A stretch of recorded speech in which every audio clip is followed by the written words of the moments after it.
Bonjour les amis, abonnez-vous à ma chaîne Cartoon Gospel. Merci.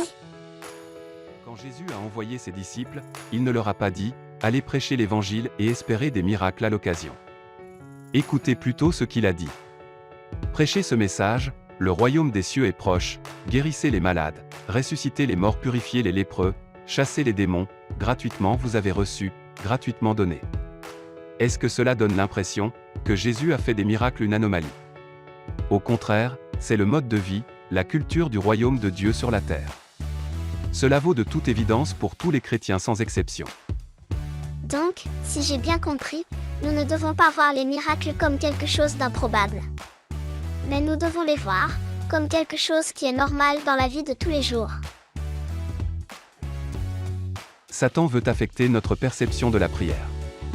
Lorsque nous prions pour un miracle, il n'est pas nécessaire que ce soit un pasteur, un évêque ou un prophète qui prie. Il suffit que ce soit quelqu'un qui a la seule foi.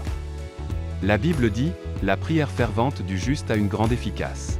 Qu'est-ce que tu veux dire par « une seule foi » ? Je crois que tous les chrétiens ont la foi, non ? Oui, moi aussi je crois que tous les chrétiens ont la foi. Car, lorsqu'on est né de nouveau nous l'avons reçu. Voici un exemple de prière de foi. Pendant que Pierre était en prison, l'Église a prié avec ferveur pour lui. Nous aussi prions avec des personnes qui sont sérieuses et sincères comme ceux qui étaient là durant ce temps. Ne demandons pas à des personnes apathiques ou détachées pour prier avec nous, et ensuite espérer en Dieu pour notre miracle. Ne demandons pas non plus à des personnes dont la foi réside dans la prière elle-même.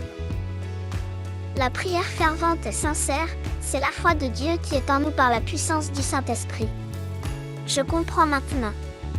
Alors nous devons nous rappeler que cette puissance qui est en nous est la même que celle qui ressuscita Jésus, et cela, mais par la foi en notre volonté, ni la foi passée dans le temps que nous pouvons prier, ni la foi dans l'huile que l'on utilise parfois.